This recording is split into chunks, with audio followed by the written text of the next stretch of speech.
Hello friends. Now here we'll go for the correlation diagram. Actually we have done for strong field, weak field and strong field in past few videos. How to correlate weak field complexes and strong field complexes. If you remember my initial lectures where we explain, rather our syllabus is like that. First few chapters are when crystal fields is lower than the spin orbit coupling interaction. That time there is a generation of R stump and then splitting of those R stumps.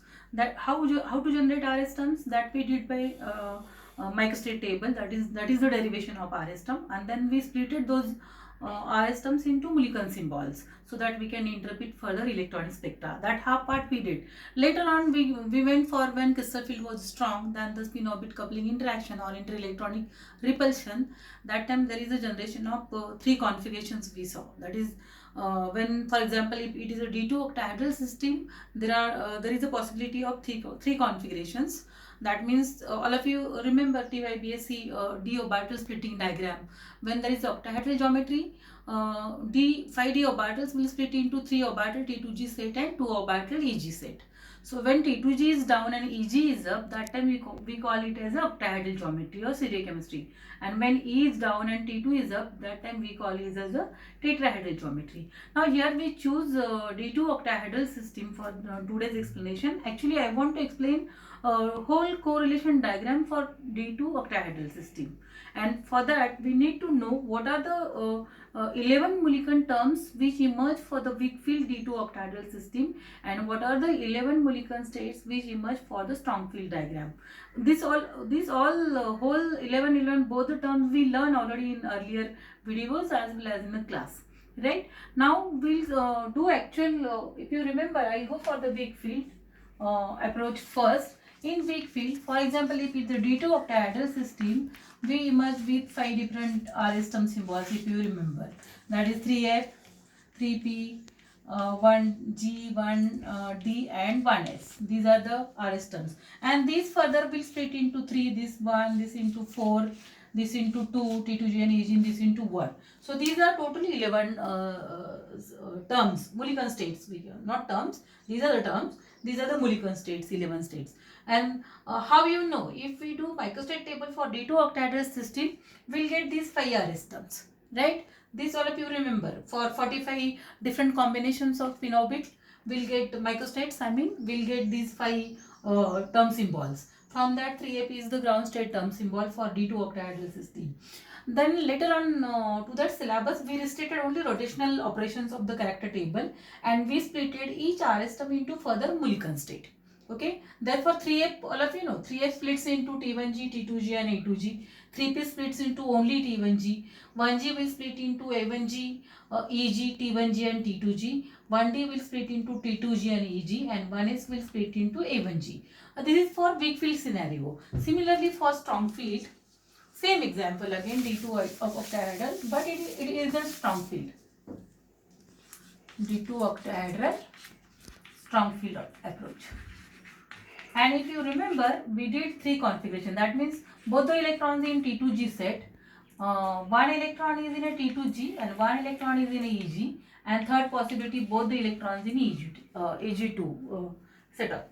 Now this will emerge 4 different Mulliken symbols. This will also emerge 4 and this will emerge 3. If you remember, we did in a correlation diagram by direct product table and Bethes method of descending in symmetry operation, right? So this now for correlation diagram, we want to do correlation between weak field diagram and strong field diagram. That means there has to be these 11 Mulliken states from the weak field side, there has to be 11 Mulliken states from the strong field, because this is for same configuration, that is D2 octahedral system. So we'll actually do for the now we'll do for the actually draw correlation diagram. Okay, now this is the correlation diagram for D2 octahedral system. This is the weak field, half of the syllabus. This is the strong field, half of the syllabus we did earlier, right? I have written RS terms over here, 5 which are emerged for D2 configuration. Then those split into these 11 Mulliken states. Similarly, in a strong field approach, these three configurations, these further split into 11 Mulliken states. And I have correlated by using non-crossing rule. That means lower Mulliken state has to link with lower Mulliken state. That we call it the non-crossing rule. Okay, and likewise we have to show correlation between weak field and strong field D2 octahedral configuration. Now, from why I wanted to do this diagram, actually I wanted to show you how to get the transitions in the electronic spectra. Now, for example, if there is a D2 octahedral any complex for weak field complex, then how we can write the transitions. Later on I'll tell you how to get the selection rule and all that, but first just see. So this is the first transition, we call it as new 1. This is second transition, this is new 2, and this is third transition, new 3. So this is new 1, this is new 2, and this is new 3. Okay, when there is a weak field ligand, I mean complexes, weak field complex is there, coordination compound octahedral D2 system, then transitions will be from 3T1G to 3T2G. That will be a new one, first transition. Second transition will be 3T1G to 3A2G, that is spin allowed second transition, and third will be 3T1G.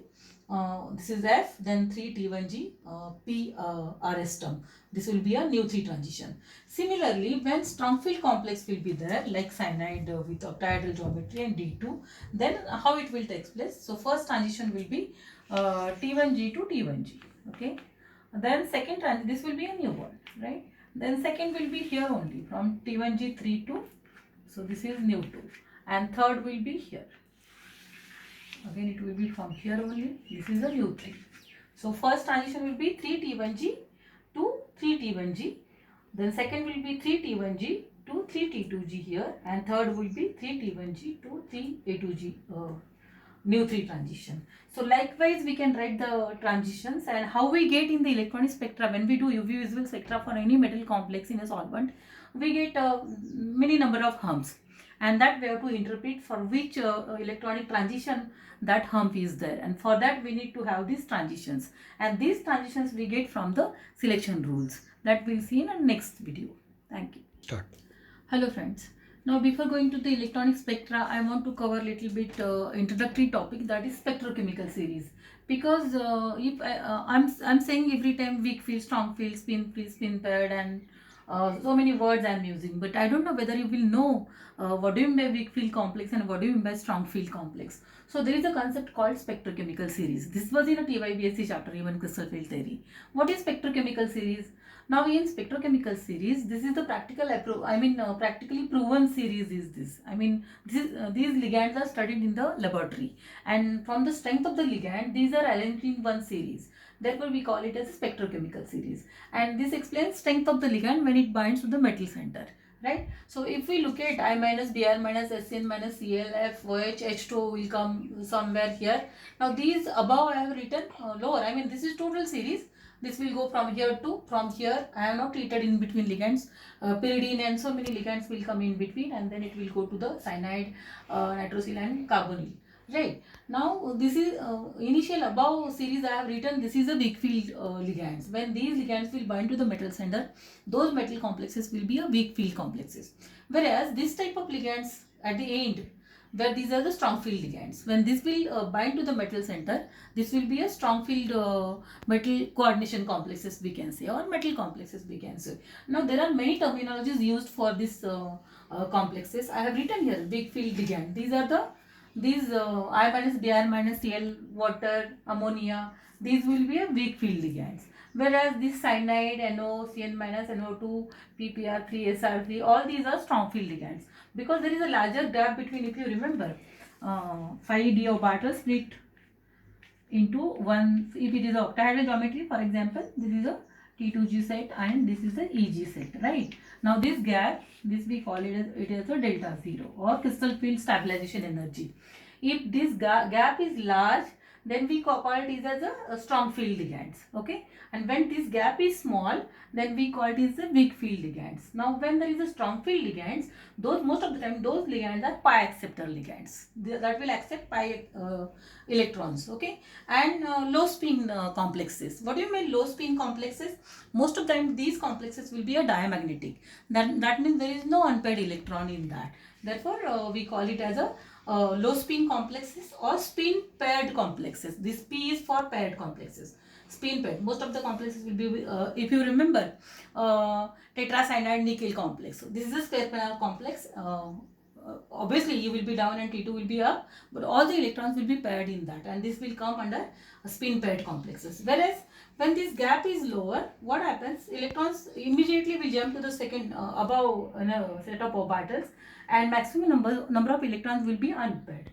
Therefore, we call them as a high spin complexes, and most of the pi donor ligands will be there. We also call them these ligands as a weak field ligands, and spin free complexes also, because maximum electrons will be unpaired electrons, and therefore weak field ligands most of the time those will be a paramagnetic complexes, whereas strong field coordination complexes most of the time those will be a diamagnetic complexes.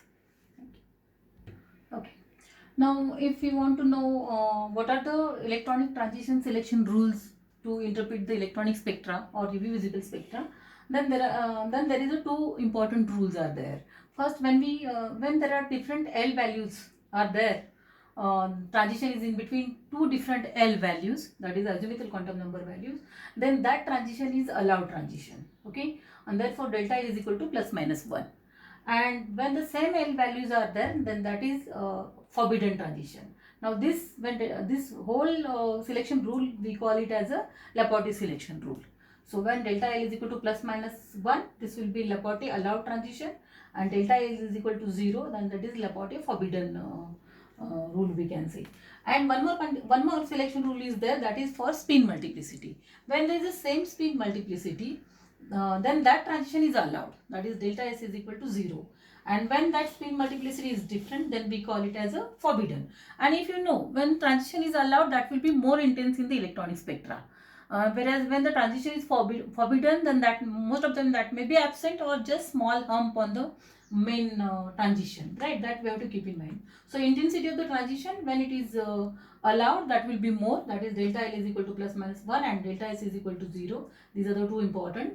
And in earlier correlation diagram, you might have seen, for example, first transition T1G3 to T2G, for example, 3, both from the FRS term. Then this is spin allowed transition. But whether it is Laporte allowed transition, for that we need to have one more methodology or procedure. Then only we can say whether it will be intense or not in the next video.